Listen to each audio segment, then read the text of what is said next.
Chers collègues, bonjour. Bienvenue à cette double journée d'études Comment écrire une nouvelle histoire de la littérature russe.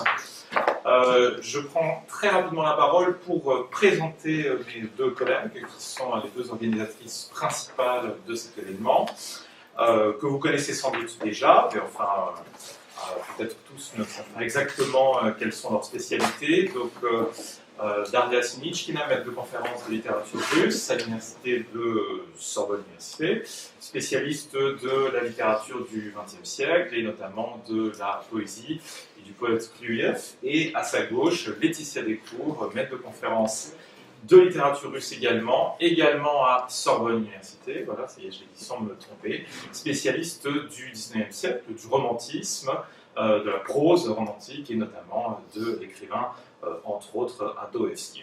Voilà, donc je vais leur passer la parole pour une introduction intitulée Une nouvelle histoire de la littérature russe, pourquoi faire?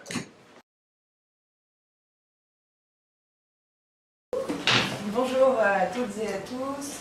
Nous sommes très très heureux tous les trois de vous accueillir ici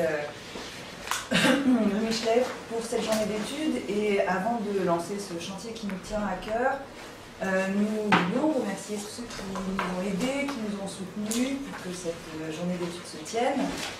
Notamment Luba Jorgensen, Xavier Ganiche qui ne sont pas là aujourd'hui, Catherine Debrou et Camille Véron tout à l'heure, voilà, et Catherine Géry aussi bien sûr.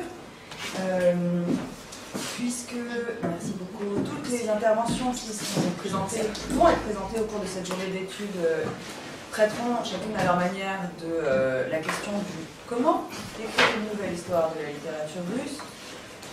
Il nous reste à préciser en guise de remarque introductive deux points importants, le pourquoi et le pourquoi faire. Donc je laisse la parole à ma collègue, Daria Sinichkina, pour exposer notre vision de ces questions capitales. Merci beaucoup, chers collègues. Alors, pourquoi faire une nouvelle histoire de la littérature russe? Quelques mots rapides d'introduction. La réflexion sur l'écriture d'une nouvelle histoire de la littérature russe a été amorcée pour Laetitia et moi au cours de nos thèses respectives. Pour moi, ce sont une question de terminologie et d'étiquette appliquée au poète Nikolai Kluyev tout au long du XXe siècle qui m'ont conduit à m'interroger sur les mécanismes à l'œuvre dans les réceptions très contrastées dans la deuxième moitié du siècle des poètes de ce que l'on appelle communément l'âge d'argent. Ces aléas de la réception, qui sont déterminés par l'évolution à son tour complexe du contexte politique, social et intellectuel, ont, comme j'ai pu le constater, une influence directe sur la manière dont on écrit l'histoire de la littérature russe, en Russie comme à l'étranger. La précision ou la réévaluation de la place occupée par un écrivain ou poète dans l'histoire de la littérature russe figure désormais au registre des objectifs de toute recherche sur l'œuvre et ou la trajectoire de l'écrivain. L'idée de réfléchir à une nouvelle histoire de la littérature russe s'est précisée ces dernières années à mesure que des matériaux nouveaux entraient dans le champ de vision des chercheurs que nous étions et des chercheuses que nous étions. Revoir les catégories existantes, réfléchir à la périodisation, en particulier la fracture de 17, entre guillemets, qui a fait l'objet d'une attention soutenue il y a 2 ans, lors du magnifique colloque qui a eu lieu en septembre 2017, mais qui n'a pas pour autant été remise en cause, bien que la dénomination de l'année 17, comme année de révolution au singulier ou au pluriel, ait fait l'objet de débat, et fait toujours objet de débat. Le concept même de fracture et continuité, les perceptions aussi actuelles d'un passé littéraire qu'on a l'impression de maîtriser, dont on a l'habitude d'aborder ce passé avec des critères en place depuis très longtemps. Les grands noms de la littérature russe, dont on se pose rarement la question pourquoi et comment ils sont devenus grands, à l'exception de personnalités de la recherche littéraire comme Abraham Redlak, Boris Dobin, Alexei Dovin ou Ekaterina Lamina en Russie, qui se sont posé la question précisément de la déconstruction du canon littéraire. Pourquoi et comment ils sont devenus grands? Les grands courants avec leur date de début et de fin, les étapes historiques qui fournissent là encore un cadre catégorique à l'évolution littéraire. C'est l'enseignement, enfin, qui a donné l'impulsion décisive au processus que nous sommes enthousiastes de voir aboutir aujourd'hui en ces journées d'études qui ouvriront la voie, nous l'espérons, à un travail collégial de très très longue haleine.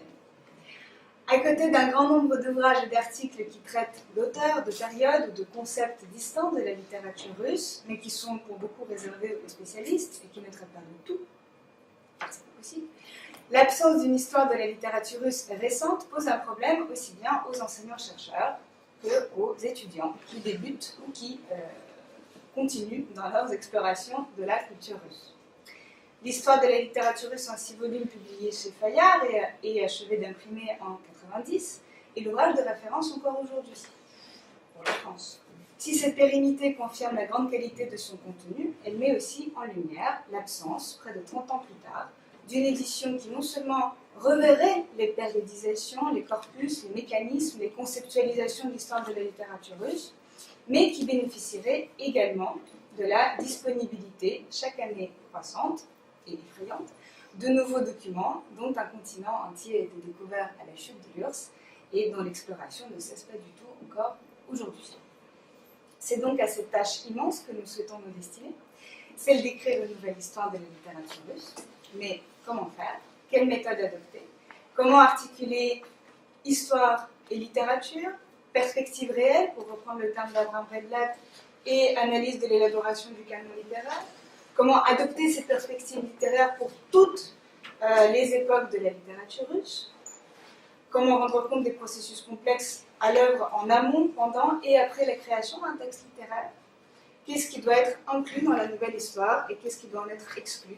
Qu'est-ce qui, en somme, fait histoire en littérature? Et dans ces conditions, on peut se demander si il ne vaudrait pas mieux, finalement, changer de perspective. Non plus s'obstiner d'une certaine manière dans l'histoire de la littérature, mais passer à l'histoire littéraire. Puisque celle-ci présente plusieurs avantages par rapport à l'histoire de la littérature, notamment un champ d'investigation plus large que les seules œuvres littéraires, ce qui permet d'inclure, outre la critique, non seulement les autres arts, mais aussi des facteurs d'évolution extérieurs à l'art. Et il faut l'avouer, cette idée nous tente. Je me revois encore il y a quelques mois caressant le projet d'une encyclopédie totale, multimédia, en ligne, d'une histoire qui prendrait en compte le maximum de faits littéraires ou extra-littéraires pour présenter au lecteur l'image la plus complète possible. Et comme l'a dit Daria, notre motivation première provient directement des sujets que nous avions choisis en thèse et qui nous ont ouvert les yeux quant aux lacunes, aux partis pris d'une grande partie des histoires de la littérature russe existantes. Ce qui nous a rassemblés, et vous aussi, je pense, c'est la volonté donc, justement de combler ces lacunes, de modifier certaines approches, bref, de cesser de limiter l'histoire de la littérature russe au seul canon, et d'y inclure les oubliés, les écrivains mineurs, les femmes évidemment, les marginaux, bref, tous ceux dont la place dans les histoires de la littérature sont, pour une raison ou pour une autre, la place est incertaine. Je me garderai bien d'anticiper sur l'excellent exposé de notre collègue Tchelnike qui malheureusement ne peut se joindre à nous, mais qui nous a transmis son texte et nous pourrons le lire tout à l'heure. Il pose des questions méthodologiques avec sa limpidité habituelle, mais il n'a pas traité en détail la question bibliographique des ouvrages existants et dont je voudrais dire 2 mots à présent.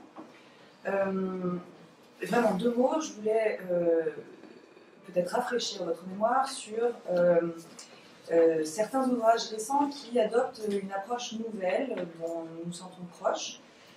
Parmi ceux-ci, donc, je voulais citer d'abord l'article programmatique de Gasparov qui s'intitule Как писать историю литературы dans le numéro de la NEO de 99 consacré à ce sujet, qui plaide pour une histoire de la littérature écrite sur de nouvelles bases. D'abord, il recommande une étude minutieuse et colossale pour chaque genre, de chaque période. C'est une étape préparatoire qu'il considère indispensable et qu'il qualifie lui-même de catastrophe работа, il ne s'y pas. Puis, deuxième étape, donc inclure dans l'histoire de la littérature russe, qui a été rarement pris en compte, à savoir L'environnement, la production littéraire tout d'abord, le statut social de l'écrivain, ses moyens de subsistance, le milieu littéraire avec les salons, les rédactions, les réputations littéraires. Deuxièmement, la consommation littéraire, ce qu'on appelle la consommation littéraire, donc les types d'édition, de tirage, les bibliothèques, la segmentation des lectorats, c'est-à-dire pas seulement une histoire des innovations, mais aussi une histoire du traditionnalisme. Troisième point, il plaide pour un élargissement du champ d'investigation, à la fois géographique et historique, c'est-à-dire non seulement les traductions, mais aussi la littérature des époques précédentes. Quel est le Pouchkine des années 1850, des années 1880, des années 1920, etc. Parce que ces représentations parlent moins de leur objet que de leur sujet. Et elles donnent un prisme éclairant à travers lequel comprendre une époque donnée. Il espère donc qu'arrivera dans l'histoire de la littérature russe ce qu'il appelle un académisme positiviste, une sorte de degré zéro de toute histoire de la littérature. Deuxième ouvrage qui nous intéresse avant tout, c'est le Russian Literature d'Andrew Wachtel et Ilya Vinitsky, qui date déjà de 2009. Comme vous le savez, leur objectif est une histoire culturelle de la littérature russe. Ils veulent connecter ce qui est connu et ce qui ne l'est pas, et donc placer les deux dans un contexte qui permet d'apprécier les œuvres que le lecteur connaît déjà. Qu'est-ce que c'est qu'une histoire culturelle de la littérature russe? Pourquoi justement une histoire culturelle? Parce qu'ils considèrent que la contextualisation dans les histoires de la littérature russe jusqu'à présent est insuffisante, et ce milieu culturel large qu'ils veulent prendre en compte permet de cerner la spécificité de la Russie qu'ils trouvent dans des liens très étroits entre la littérature et le pouvoir. Pour eux, donc, cela explique la tendance permanente de la littérature russe à chercher à jouer un rôle extra-littéraire important. Et cela implique également de rééquilibrer le poids des facteurs dans cette histoire de la littérature, de donner au contexte politico-social au moins autant de poids que le développement interne du système littéraire.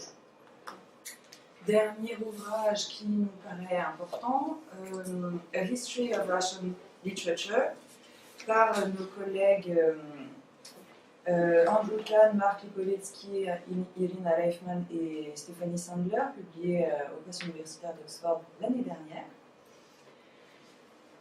Ces auteurs se proposent de raconter donc plus que la seule histoire des œuvres, des écrivains, des écoles, bref, du processus littéraire. Ils s'inspirent sans doute de l'ouvrage dont je viens de parler, de Russian Literature de 2009, et c'est peut-être le plus flagrant dans la division de cet ouvrage chronologiquement en siècles, alors à peu près en siècles évidemment, ce qui fait donc 5 parties dans leur histoire. Au sein de chacune de ces parties, plusieurs éclairages par thème, les institutions, la subjectivité, la poétique, les récits nationaux et le rôle de l'intelligentsia, ainsi que des case studies et des études par mots-clés. Tout cela au service d'un objectif conceptuel défini ainsi, démontrer que la création de récits nationaux communs fait partie intégrante de la littérature russe. Donc il ne s'agit pas pour eux de modifier le canon, mais d'étudier le canon comme un objet de l'histoire de la littérature, en tant qu'une des institutions.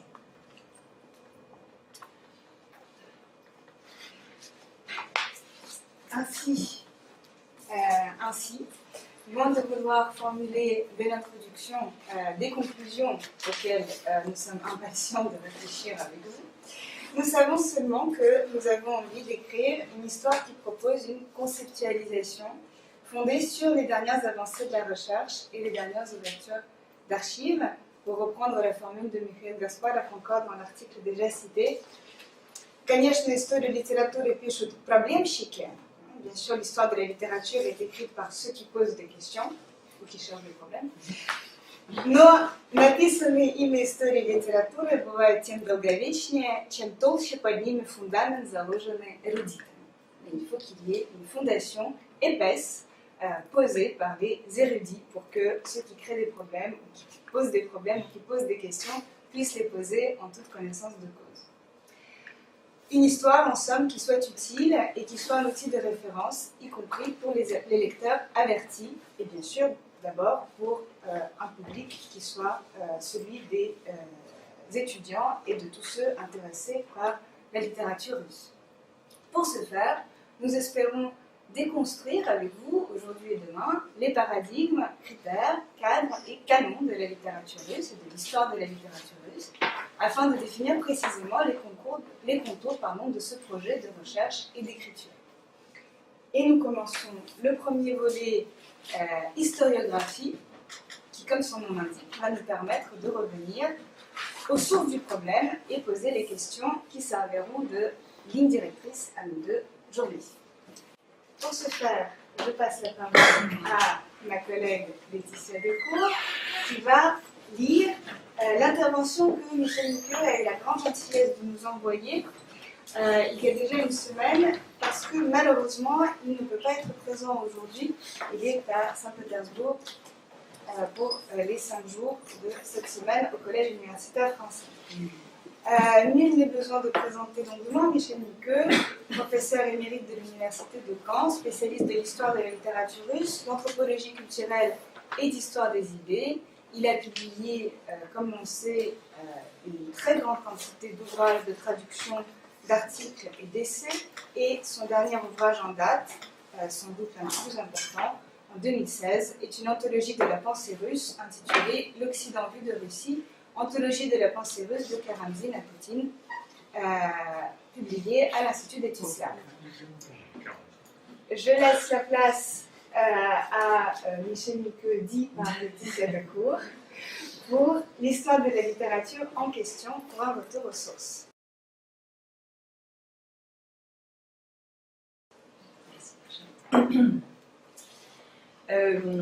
Nous commençons par une citation de Gustave Lançon dans Programme d'études sur l'histoire provinciale de la vie littéraire en France, 1903.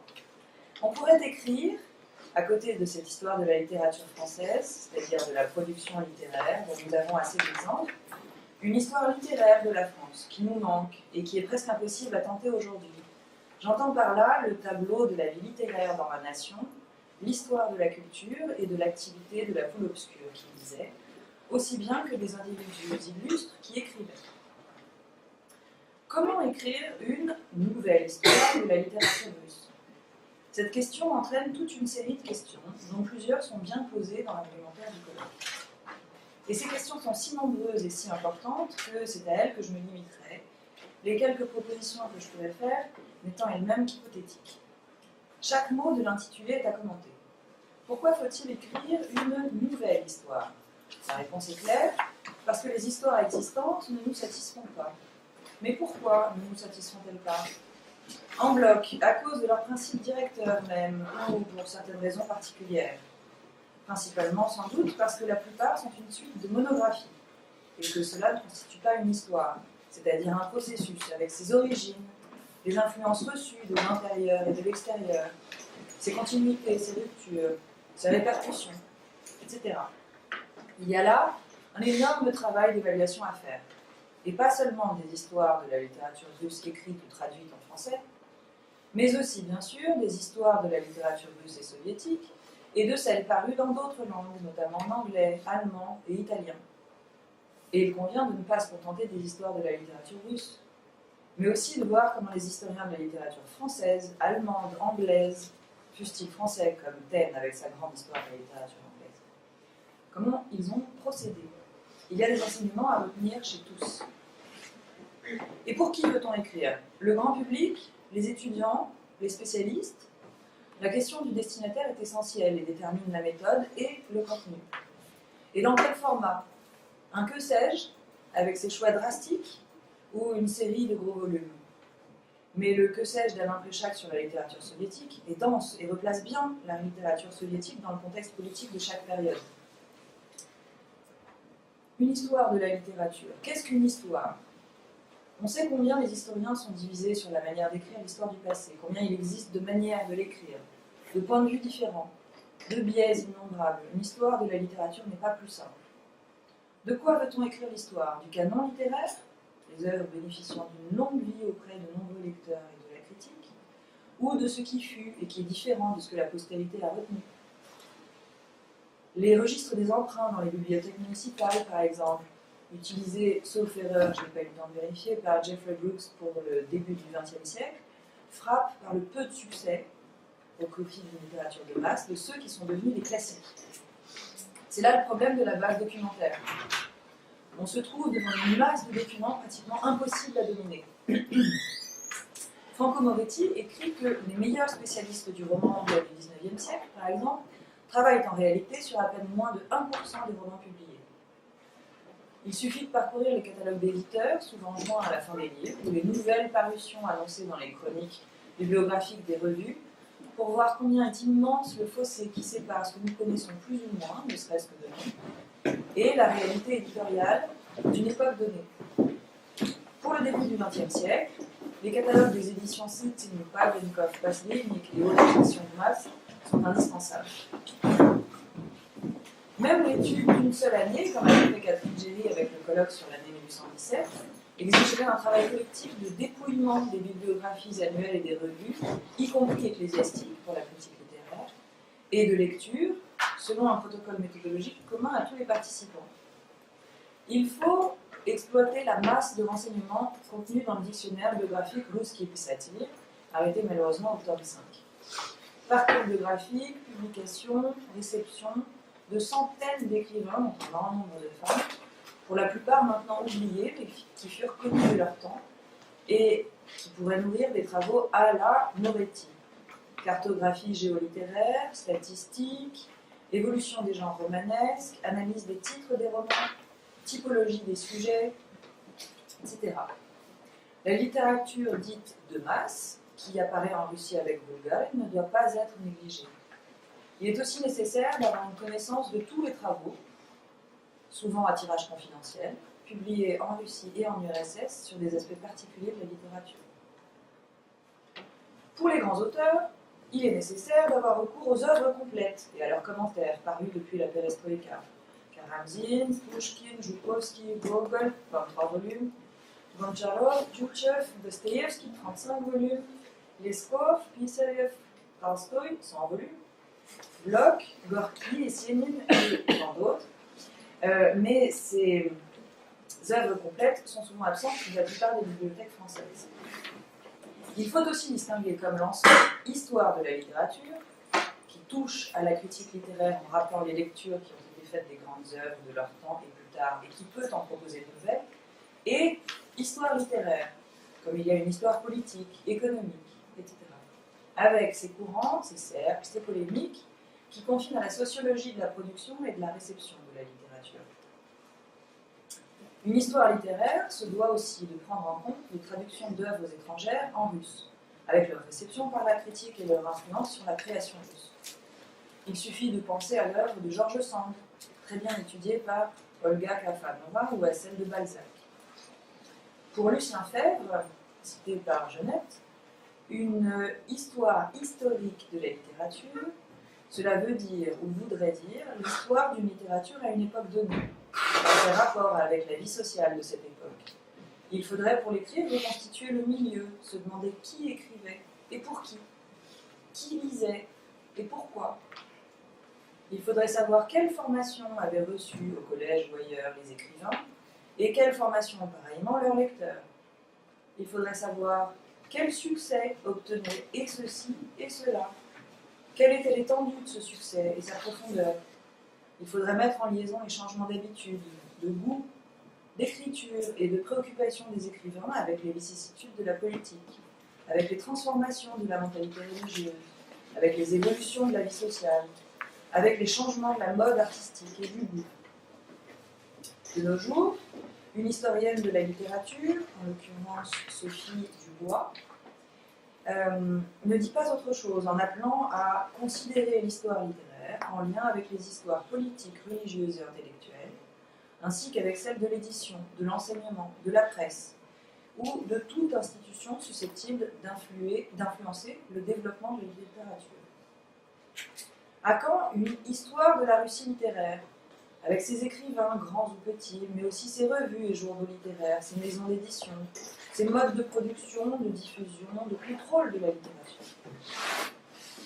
Les interventions de ce colloque montrent que c'est cette histoire littéraire qui semble être privilégiée par les intervenants. Enfin, qu'est-ce que la littérature?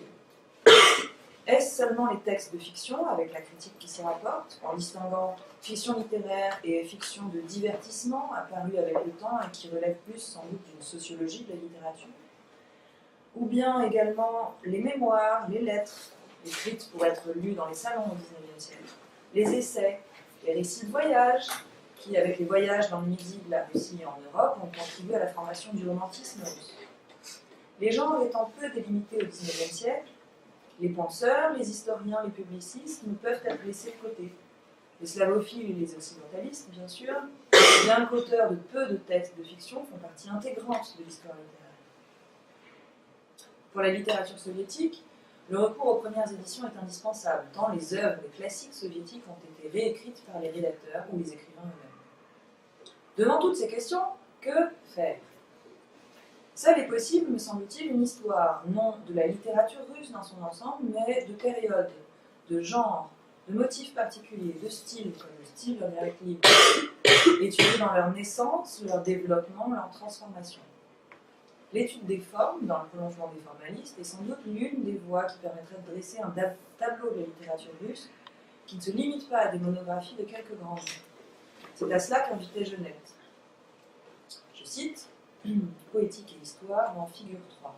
L'histoire, me semble-t-il, dans la mesure où elle dépasse le niveau de la chronique, n'est pas une science des successions, mais une science des transformations.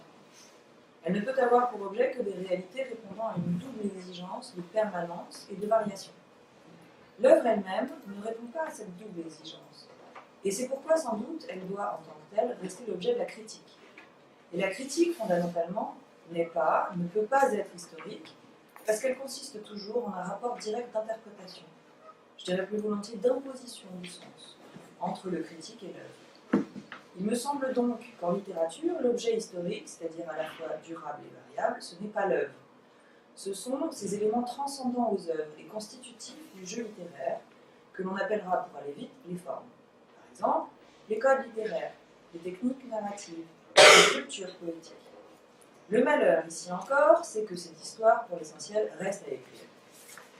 Et il me semble que sa fondation serait une des tâches les plus urgentes aujourd'hui.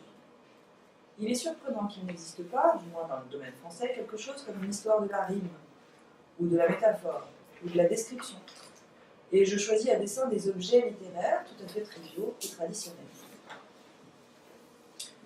Ces objets littéraires, intrinsèques aux œuvres, sont différents des faits littéraires tels que les définissait Tounian, en donnant comme exemple les revues littéraires, qui ne seraient devenues des faits littéraires que de son temps, ce qui est contestable, car elles l'étaient déjà avec les almanachs du temps de Pouchkine et à l'âge d'argent. Il mentionne aussi, Tounian, la Zaoum, ce qui là encore n'est juste que si on la limite à la Russie du XXe siècle, car on la trouve déjà chez les grands rhétoriqueurs du XVe siècle. Le troisième exemple donné par Tounian est les charades, les logogryphes, en vogue du temps de Karamzin et qui ont ensuite disparu. On pourrait en dire de même du genre de l'anecdote, ou historiette, historique à visée généralement morale, faits et dits mémorables. Qu'est-ce qui fut fait littéraire? Qu'est-ce qui est fait littéraire maintenant? Et quel est le lien entre le fait littéraire et la littérature? Malgré cette limitation de l'histoire de la littérature à certains de ses composants, reste le problème des sources qui doivent être élargies. Mais cet élargissement demande un gigantesque travail d'archéologie littéraire et donc d'érudition, et qui donc ne changera rien au panorama traditionnel de la littérature russe. Là encore, il faut déterminer pour qui l'on écrit. La difficulté est d'articuler histoire de la littérature stricto sensu, qui ne peut ignorer la réception critique de l'œuvre à sa parution et les interprétations postérieures, histoire littéraire dans le contexte de l'histoire politique et de l'histoire des idées, histoire des formes, des genres, des sujets, histoire de la langue littéraire, sociologie littéraire, etc. De grands corpus de textes numérisés en mode texte pourront permettre des recherches formelles et sémantiques, origine, transformation, tradition et innovation, typologie des personnages, motifs récurrents, qui demandent une formation spéciale des chercheurs. Pour des travaux traditionnels, on citera à titre d'exemple le manuel d'histoire de la littérature française de Ferdinand Brunetière, paru en 1898, qui, pour chaque époque littéraire, datée par un événement littéraire, Brunetière donne en exemple l'apparition des lettres provinciales ou la publication du génie du christianisme. Pour la littérature russe, donc, la lettre de Tchadaev ou une journée d'Ivan Denisovitch sont de même des événements fondateurs. Donc, pour chaque événement littéraire,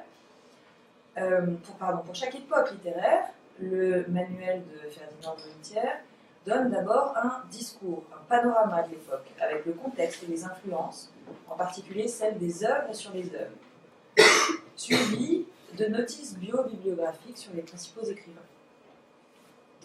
La littérature russe de Velishevsky, publiée chez Armand Collin en 1900, correspond un peu à ce modèle, de même que l'histoire de la littérature russe de 1700 à nos jours, Emmanuel Wegmans, qui a été publié à Toulouse en 2003, qui commence chaque chapitre par une mise en contexte historique. Mais il manque une mise en contexte d'histoire littéraire. On comprendra qu'il me semble qu'entreprendre une nouvelle histoire de la littérature russe est un programme en grande partie utopique. Ce qui ne veut pas dire qu'il faut renoncer à un examen critique de l'histoire existante et à des tentatives de combler des lacunes, de reprendre des questions biaisées par l'idéologie ou par une documentation limitée, d'arrimer l'histoire de la littérature à l'histoire littéraire, d'exploiter systématiquement le dictionnaire biographique 1800-1917, de dépouiller des revues, etc. De toute façon, c'est un beau projet pour un groupe de recherche qui a un but commun, alors que la plupart d'entre eux ne sont le plus souvent qu'une agrégation de recherche individuelle, plus ou moins en rapport, avec un thème général. Udachi.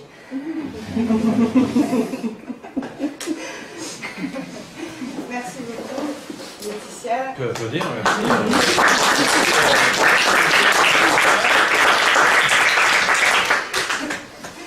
Et merci beaucoup, Michel Nicole. Est-ce que vous avez déjà des réactions? Des questions à poser à Michel Nicole. Des questions à poser à Michel Nicole. Enfin, on peut les poser puisque ça enregistre, donc on enverra une petite lettre vidéo. On peut poser des questions. Allez-y. Non, c'était plus une boutade qu'autre chose. Moi, c'est pas des questions, mais j'ai pris beaucoup de notes en l'écoutant parce que ça reprend pas mal d'éléments qui sont extrêmement intéressants. Quand il a parlé de Genette aussi par rapport à l'histoire des formes, j'avais envie de rajouter aussi Roland Barthes qui disait que l'histoire littéraire ne peut être qu'une histoire des institutions. Donc pour Genette, soit une histoire des formes, pour Barthes, soit une histoire des institutions. Ça me semble quelque chose d'important.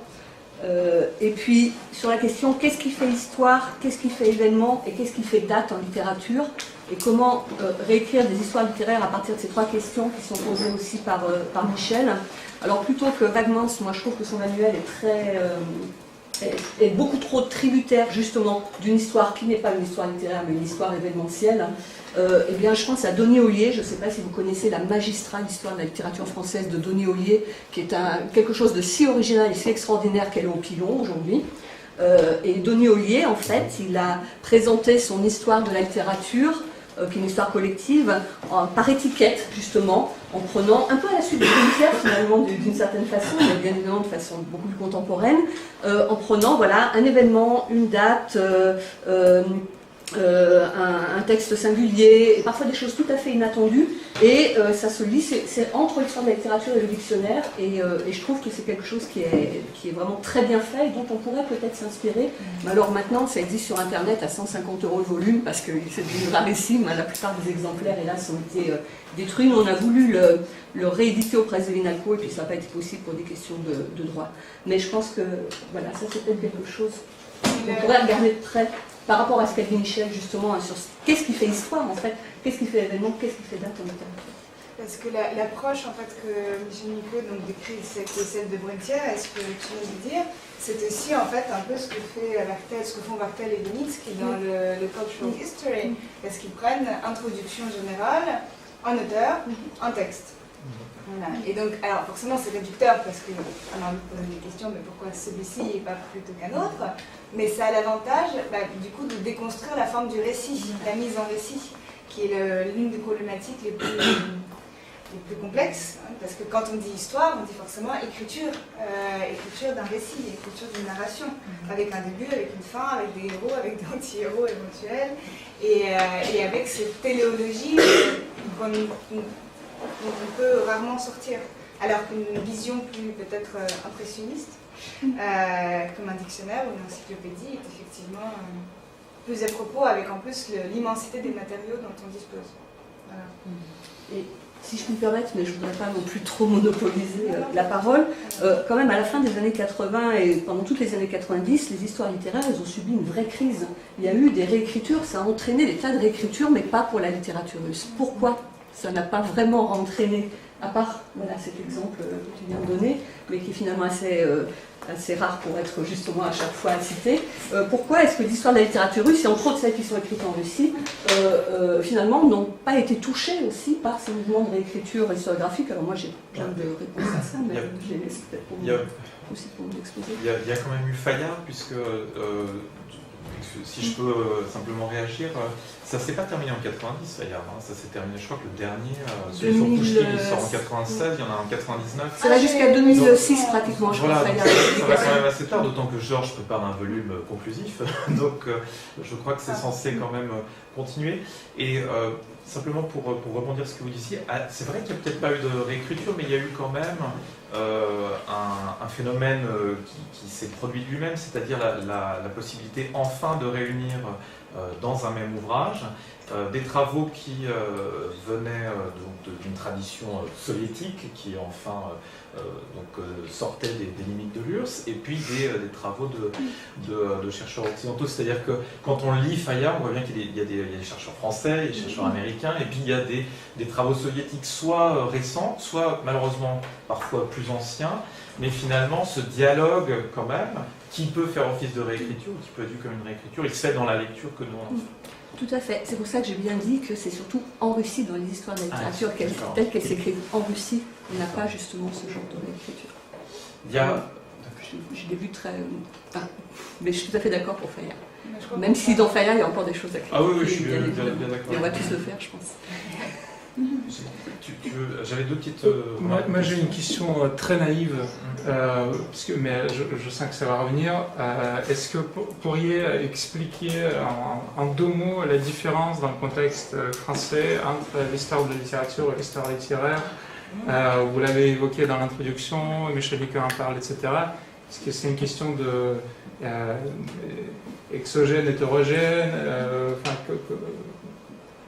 Est-ce qu'il y a un consensus là-dessus aussi? L'histoire littéraire, c'est plutôt l'histoire des phénomènes littéraires, c'est-à-dire de tout ce qui est autour du texte. La sociologie, ce qui fait partie de la sociologie de la littérature, voilà, l'histoire littéraire. Alors que l'histoire de la littérature, du coup, c'est plutôt l'histoire par les textes. Pour faire une distinction, l'histoire des œuvres, l'histoire des trajectoires, des auteurs, etc. L'histoire de la littérature, pardon, au sens classique du terme. Plus l'histoire des institutions. Alors que l'histoire littéraire, justement, c'est les institutions, les réceptions.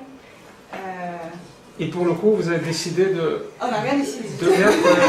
Non, je me suis posé la question. Vous avez fait un choix déjà. Non, on a fait le choix de partir d'une interrogation, merci, exactement, sur également le contenu de la nouvelle histoire de la littérature russe. Est-ce qu'on prendrait une histoire de la littérature? Est-ce qu'on ferait une histoire littéraire? Est-ce qu'on essaierait quelque chose qui dépasserait les canons existants?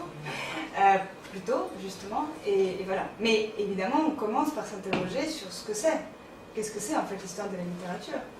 Et comment elle a été écrite, et comment elle a été critiquée, comment elle a été faite, comment elle a été construite, déconstruite, etc. Voilà. Merci. Là. Oui, c'est juste pour dire, pour rebondir sur cette question, que si on prend un problème épineux et qui m'a à plusieurs reprises préoccupé, c'est-à-dire celui des écrivains de deuxième plan qui sont maintenant quasi oubliés, il me semble qu'on peut les récupérer à l'intersection de l'histoire de la littérature et de l'histoire littéraire. Parce que c'est des textes qui ne sont pas entrés ou imparfaitement dans le canon, mais c'est des œuvres qui ont eu du succès. Et donc là, c'est plutôt le ressort de l'histoire littéraire, donc il y a quelque chose à croiser. Voilà. littéraire. Et l'histoire littéraire a l'avantage, je te donne la parole, de proposer une vision plus large et qui englobe, enfin qui inclut dans la vision d'un texte beaucoup plus de choses que le simple texte et son auteur, c'est-à-dire tout le système de production du texte, de sa réverbération autour, etc. Et donc effectivement, tous les lieux aussi où se fait la littérature, tout ce qui émerge dans les marges de la littérature, toutes les relations entre le dit centre et la périphérie de la littérature. Et entre les arts aussi. Entre les arts également, évidemment. Oui, pour rejoindre ce que tu dis, dans l'introduction, vous avez évoqué les auteurs secondaires ou marginaux ou moins connus. Ce qui est intéressant et complexe, entre autres, c'est de définir ce que c'est qu'un auteur secondaire. C'est-à-dire qu'il est secondaire par rapport à un auteur qui a été considéré comme primaire, mais est-ce qu'à son époque, il se considérait comme secondaire et par rapport à un auteur qui est considéré comme primaire ou pas? Donc il y a ça qui est compliqué. Est-ce qu'ils existent très souvent justement, à partir des années 90, il y a eu une volonté postmoderne donc de casser le canon soviétique, de réhabiliter toutes sortes d'écrivains oubliés ou considérés comme secondaires. Ça continue, hein. On voit bien que Bulgarien est édité quasiment en poche. On parlait l'autre jour de Filimonov, donc des auteurs provinciaux en plus. Mais quand on lit les introductions, on voit bien qu'on a du mal à présenter ces auteurs autrement qu'à travers les relations qu'ils ont pu avoir avec des personnages plus connus. Donc il y a déjà un narratif qui nous est imposé sur le statut de ces écrivains. Est-ce que c'est une question, est-ce qu'on peut essayer de les aborder sans les aborder par l'angle de leur rapport avec les écrivains plus connus? Il y a aussi le fait que parfois un écrivain est tout à fait oublié et secondaire dans une culture, et en traduction, il devient un auteur majeur, comme par exemple Béranger. Qui en France se souvient de Béranger? Alors qu'en Russie, Béranger, c'est un grand poète français. Il y a ce phénomène qui est parfois... Et inversement, il y a des auteurs peu connus en Russie et qui tout d'un coup, en traduction, deviennent connus dans tel ou tel pays. Mais oui, vas-y. c'est juste pour rebondir sur les questions de comment aborder les écrivains secondaires et marginaux. Enfin, la journée d'études et toute la suite est faite pour ça, pour comprendre comment.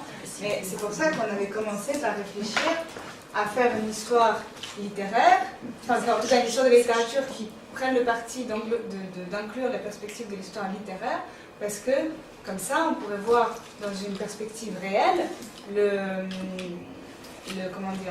une tranche du temps pendant laquelle se fait la littérature, où elle se fait et avec qui elle se fait.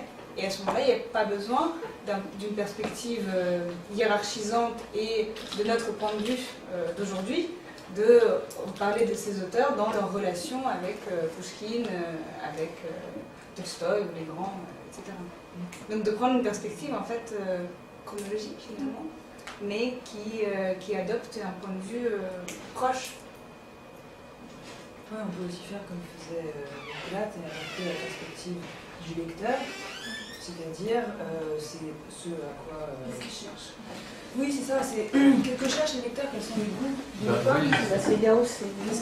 qu'est-ce qui faisait succès, qu'est-ce qui... Est-ce que, oui, ça permettrait justement d'éviter ce biais de légitimation qui nous ramène toujours au classique. Sachant qu'effectivement, en s'appuyant sur Moretti, Michel Nicqueux dit ce qui est entré dans le canon, c'est 1/10 de ce qui se produisait.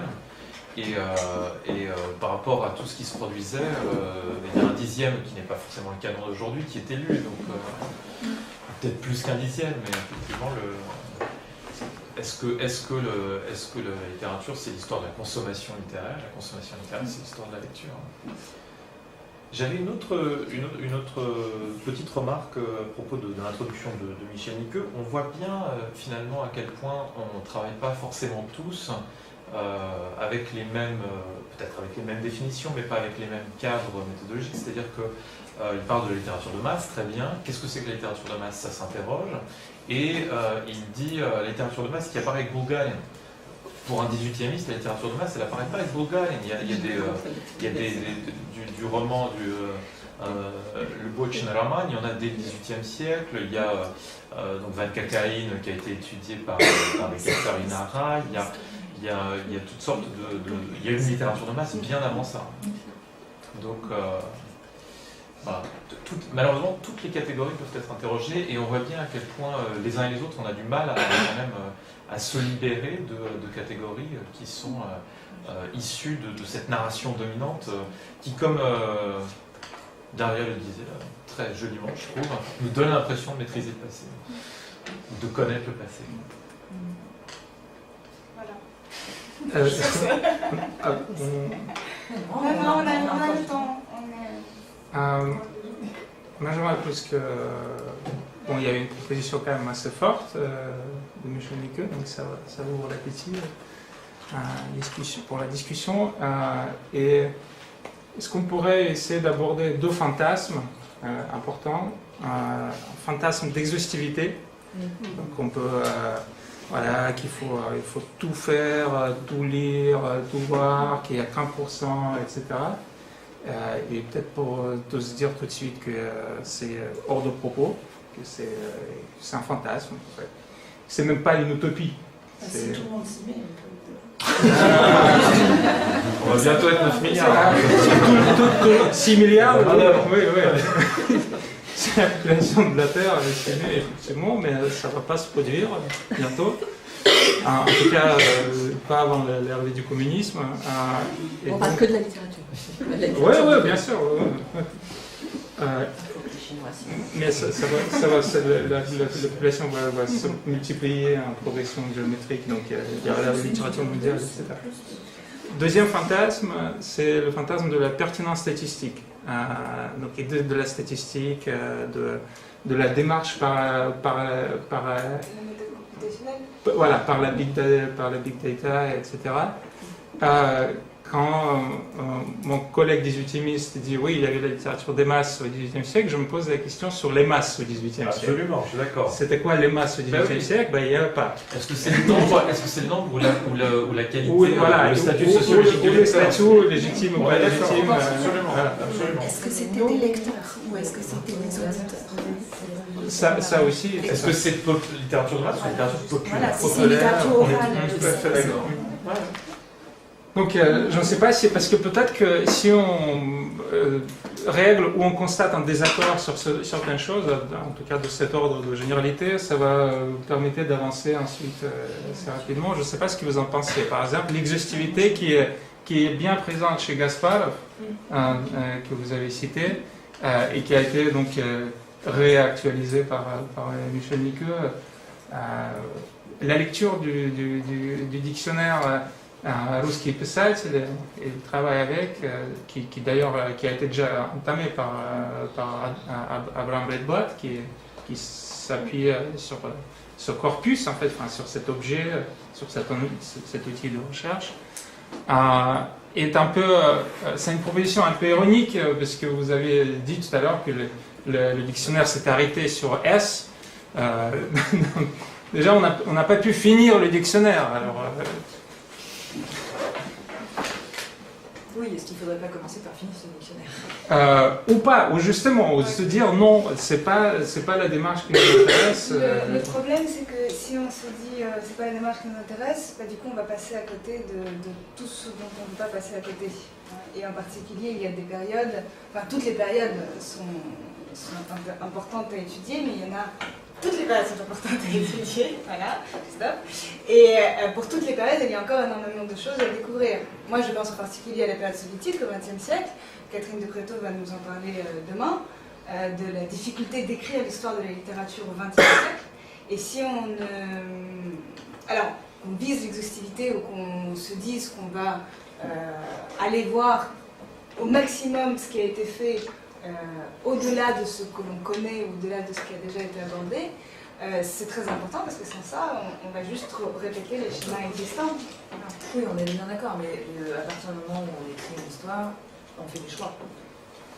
Qu'elle soit littéraire de la littérature, non, mais même, il faut faire des choix, même dans une encyclopédie, même dans un dictionnaire, on fait des choix. Il y a un moyen terme qui consiste à évoquer le problème du fantasme de l'exhaustivité en expliquant pourquoi on y renonce. C'est-à-dire que c'est déjà une avancée par rapport à un texte qui présente les choses sans expliquer qu'il laisse de côté et qui peut donner l'impression à des lecteurs que ce qui n'est pas évoqué n'existait pas, tout simplement. De manière générale, de s'assurer avec des béquilles explicatives, ou un cadre explicatif à chaque fois qu'on aborde une question, effectivement. Vous avez une question juste derrière toi? Oui, il y a une question que j'aimerais poser, c'est celle du tri, du tamis temporel en relation avec les années 90. À partir de 1990, donc privatisation des moyens de production, comme on disait à l'époque, autorisation d'entreprises privées, les maisons d'édition, le nombre de maisons d'édition se multiplie. Et elles éditent absolument n'importe quoi, mais en tout cas des choses qui se vendent et qui n'ont plus rien à voir, d'après les témoignages que j'ai pu recueillir, avec la grande littérature. Donc, comment, je dis vous parce que je suis sorti de l'analyse littéraire, mais comment vous faites pour, à partir de quel délai temporel, pour établir une sorte de trait, parce que dans cette masse des années 90, que les gens en Russie lisent, il y a, je ne sais pas, 2-3% de livres qui vont rester, qui vont faire partie de l'histoire de la littérature et de l'histoire littéraire. Mais alors, c'est une telle masse que, voilà, il y a, c'est le problème de l'exhaustivité. À partir de quel moment vous estimez que vous avez assez de recul, comme pour les historiens, pour regarder cette période et faire le tri? Oui, mais c'est bien pour ça que l'on dit qu'il ne faut pas s'intéresser aux œuvres, mais à la façon dont on lit. Donc on va s'intéresser plutôt au lecteur et donc à ce qu'on lit et pourquoi on le lit et comment on le lit. Ça va être une autre approche, ça va être une approche plus formaliste peut-être. On ne va pas pouvoir s'intéresser aux œuvres. Sociologique. Mais je pense que, par rapport à ce que disait Rodolphe tout à l'heure, il ne faut pas qu'on confonde l'histoire de la lecture et l'histoire de la littérature, c'est pas tout à fait la même chose, je pense. Alors l'un et l'autre peuvent se croiser, c'est bien de croiser les approches, mais je pense qu'il faut faire attention à ne pas le confondre non plus. L'histoire de la lecture, moi je veux prendre un exemple tout bête, j'ai travaillé sur un sondage. Bon, c'est Alexei qui parlait sur qui disait qu'il faut se méfier des statistiques, en effet il faut s'en méfier, un sondage du Centre Levada qui disait qui posait la question aux Russes, quels sont les auteurs que vous lisez, qui sont pour vous, à votre avis, les plus grands auteurs de la littérature russe. Alors, premier, Tolstoï, deuxième, Dostoïevski, alors tout le monde était effaré parce que Pouchkine n'arrivait qu'à la 4e place, mais bon bref, on avait la litanie des classiques russes, et la première femme arrivait, c'est pas uniquement une question de femme, hein, mais la première femme arrivait à la 14e place, c'était Dantsova, qu'on connaissait surtout par son exposition dans les médias, puis aussi parce qu'elle écrit beaucoup de littérature très populaire, de masse, voilà, justement, de choses comme ça. Ensuite, on descendait, on avait Ustinova, Marinina, donc même chose, et tout à la fin, dans les femmes ayant obtenu moins de 1%, Ludmila Ulitskaya, qui est peut-être, enfin, on sera tous d'accord, peut-être le seul vraiment écrivain à proprement parler parmi toutes ces femmes citées. Qu'est-ce que ça veut dire? Ça veut dire que les Russes, quand on leur demande quels sont les plus grands noms de la littérature russe, non pas qu'est-ce que vous lisez, quels sont les... Justement, c'est pas du tout la même chose. Ils lisent ces femmes. Les seules femmes qu'ils citent sont celles qu'ils lisent, mais les hommes qu'ils citent sont celles qui ne lisent plus, on le sait, sauf à l'école, mais dont ils savent par tout le système de l'évaluation littéraire en Russie que ce sont les grands noms de la littérature russe. Et en fait, le problème que ça pose, c'est vraiment le problème de la lecture et de la visibilité dans le schéma, justement, littérature savante, littérature populaire. Les hommes côté littérature savante qu'on ne lit plus, les classiques, les femmes côté littérature populaire, actuellement, hein, pour la littérature actuelle, qu'on lit. Donc on cite les femmes qu'on lit et les hommes qu'on ne lit plus, mais dont on sait qu'ils sont importants. Et ça, pour moi, c'était... Et ça, c'est Hélène Mella qui avait mis ce sondage sous mon nez, et quand je m'en suis rendu compte, c'est vrai que j'ai trouvé ça absolument parlant. Tout en se méfiant quand même des sondages et des statistiques. Mais il y a quand même quelque chose d'important. Donc la lecture, l'histoire de la littérature et l'histoire de la lecture, je pense que c'est pas tout à fait la même chose quand même. Mais du coup, on laisse la parole à Catherine Géry. Pour le deuxième volet, périodisation, de nouvelles périodisations, qui, me semble-t-il, est fondamentale, bien sûr, pour aborder toute nouvelle écriture, nouvelle perspective d'écriture, et de remettre en question d'abord les périodisations existantes